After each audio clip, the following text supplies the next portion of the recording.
Assalamualaikum warahmatullahi wabarakatuh. Bismillahirrahmanirrahim. Allahumma sholli ala sayyidina Muhammadin wa ala alihi wa sahbihi ajma'in, amma ba'du. Suatu ketika ada seorang ulama yang bernama Abu Bakar Al-Maghribi. Ini ada dalam kitab Tarikh Baghdad karya Imam Khatib Al-Baghdadi. Abu Bakar Al-Maghribi ini berkata, saya mendengar Bishr bin Haris. Qala. Bishr bin Haris itu berkata, Asyaratun, ada 10 ulama top ya. La yakuluna al-harama, yang tidak pernah makan barang haram. Wala yudkhiluna butunahum illa halalan, dan tidak pernah memasukkan ke dalam perutnya kecuali sesuatu yang halal. Walau istafu at-turaba war-romat, walaupun misalnya terpaksa lebih baik makan debu atau pasir. Artinya saking tidak mau makan barang haram, lebih baik makan debu atau makan pasir daripada makan barang yang haram. Ya tentunya semua ulama begitu. Ini hanya sedang bercerita top 10-nya saja. 10 orang yang dikenal sebagai orang yang paling berhati-hati di dalam menjaga makanan agar jangan sampai memakan barang yang haram. Menariknya, ketika Abu Bakar Al-Maghribi ini bertanya, "Manhum ya Aba Nasr?" Jadi Bishr bin Haris itu punya kunyah Abu Nasr namanya, atau dipanggilnya Abu Nasr. Siapa yang 10 orang itu, wahai Abu Nasr? Lalu di situ disebutlah 10 orang. Cuma yang menarik adalah dari 10 orang itu ada yang bernama Fudail bin Iyad. Padahal Fudail bin Iyad ini adalah seorang perompak. Artinya qati otorik, lisun yakto atorik, maling yang kerjanya adalah merampok orang yang ada di perjalanan. Jadi bukan hanya copet atau bukan hanya maling-maling yang mencuri di rumah, dimana kalau copet atau maling itu ya mencuri saja. Tapi kalau qati otorik ini rentan sekali dengan pembunuhan atau menyakiti korban. Mungkin kita bertanya-tanya bagaimana ceritanya seorang perampok, bahkan perampok sadis, begal, tetapi oleh ulama dikelompokkan sebagai top 10 tidak pernah makan barang haram. Jadi ceritanya begini, ini cerita disebut di berbagai kitab. Salah satunya dalam Al-Bidayah wan Nihayah karya Ibnu Katsir. Ada juga dalam kitab Tarikh Madinati Damasko karya Ibnu Hibatillah. Ibnu Hibatillah ini disebut juga dengan atau masyhur dengan Ibnu Asakir. Ada juga dalam kitab Syiaru A'lamin Nubala yaitu karya Imam Az-Zahabi. Bahkan ada di dalam tafsir Al-Qur'an, tafsir Al-Qurtubi. Ceritanya Fudail bin Iyad ini kanalison yakto atorik. Jadi dia itu adalah maling yang merampok dari satu daerah ke daerah, itu ada di tengah-tengahnya, itu dia standby di situ. Kalau ada orang dari daerah A ke daerah B ini ekspedisi membawa barang, perdagangan, dirampok di tengah-tengah. Berarti kan yang dimakan ya dari rampokannya itu. Bagaimana bisa orang ini dideskripsikan oleh ulama lain sebagai orang yang tidak pernah memakan barang haram? Lalu suatu ketika karena yakshaku jariatan, Fudail ini jatuh cinta kepada seorang perempuan. Falamma yartaki al-judrona ilaiha fi lailatin minal layali, maka ketika mungkin sudah menggebu-gebu rasa rindunya kepada perempuan itu, maka Fudail ini memanjat dinding-dinding. Jadi memanjat dinding-dinding itu artinya untuk melihat, untuk menemui si perempuan itu. Tetapi di tengah-tengah memanjat dinding itu, sami'a sauta qari'in yaqra'ul Qur'ana, mendengar ada seorang qari atau ada seorang yang membaca Al-Qur'an. Wa yatlu, dan orang itu sedang membacakan ayat, alam ya'ni lilladzina amanu an tahsha'a qulubuhum li dzikrillah.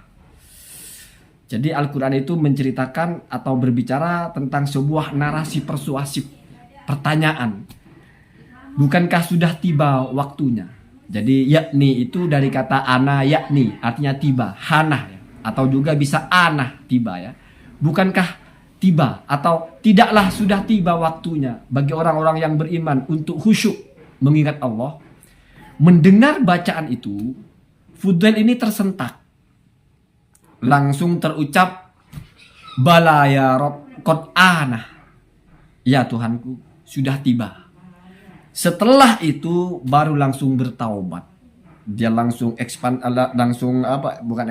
langsung hijrah di sekitar Haramain. Makanya lalu digelari sebagai Abidul Haramain, ya. Antara Mekah dan Madinah, dia bolak-balik di situ, beribadah di situ, ya. Dan digambarkan oleh ulama sebagai tidak memakan barang haram setelah itu. Jadi dari mulai makanannya selalu haram, tiba-tiba mendapatkan hidayah mendengar petikan Al-Quran, satu ayat saja. Dimana ketika dia mendengarnya itu dalam rangka dia sedang mau bermaksiat bahasanya. Bukan sedang mau beribadah, manjat tembok, mau ngintip cewek. Apa pesan yang bisa kita ambil dari cerita ini? Yang pertama, jangan pernah menghakimi orang yang sedang dalam perjalanan. Seburuk apapun orang, seburuk apapun saya, seburuk apapun kalian, tidak boleh kita hukumi orang ini buruk dan akan buruk karena kita tidak tahu. Bayangkan seorang Fudail bin Iyad, kerjaannya perampok, yang dimakan hasil rampokannya. Mendengar ayat satu kali saja, dimana ketika mendengar pun bukan sedang pengajian, tapi sedang mau ngintip cewek. Tapi Allah buka hatinya, menjadi hamba yang sangat soleh, menjadi ulama, ucapannya terus dinukil sampai sekarang. Begitulah kehidupan. Yang pertama. Yang kedua, betapa hebatnya Al-Quran. Walaupun itu didengarkan oleh seseorang yang bukan sedang dalam keadaan melakukan hal yang baik. Sekali lagi, yang dilakukan Fudail pada waktu itu adalah sesuatu yang buruk. Niatnya kan ingin menemuin perempuan yang bukan muhrimnya. Artinya ingin bermaksiat. Tetapi di tengah itu Allah buka hatinya dengan mendengarkan ayat. Bahkan yang lebih dahsyat, Sayyidina Umar radhiyallahu anhu yang awalnya orang kafir beriman gara-gara mendengarkan ayat. Artinya apa?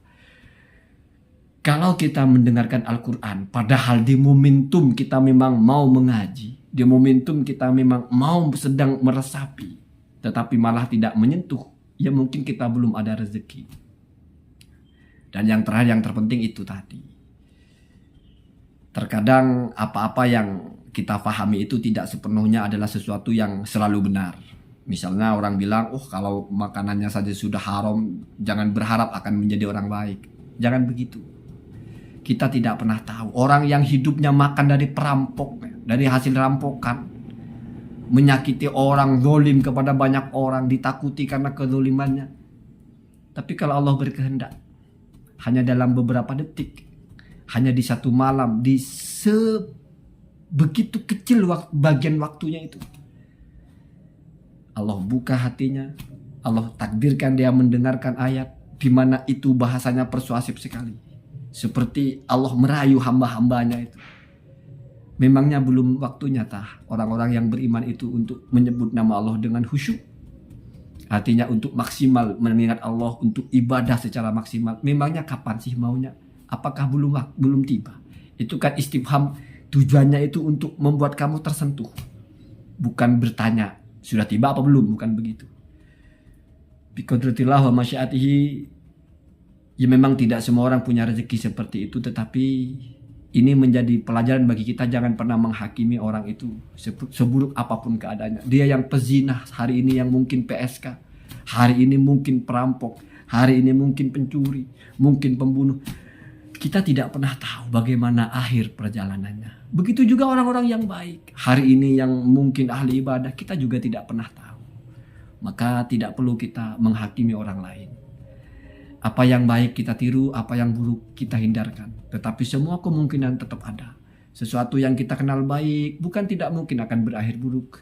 Sesuatu yang kita mengenalnya buruk bukan tidak mungkin akan berakhir dengan baik. Dan seburuk apapun kita, mau kita sedang orang yang menjadi pemakan barang haram, pekerjaan kita adalah pekerjaan yang haram atau lain sebagainya, jangan pernah berputus asa. Setidaknya Allah sudah memberikan gambaran seorang ulama yang backgroundnya adalah pemakan makanan yang benar-benar haram, ya, yaitu dari rampokannya. Tetapi lalu Allah sulap dia dengan hidayahnya menjadi orang yang paling warok, tidak mau makan kecuali yang halal, walaupun harus makan debu ataupun tanah. Allahumma hdina hadi sabin wa jalana minas solihin. Amin. Assalamualaikum warahmatullahi wabarakatuh.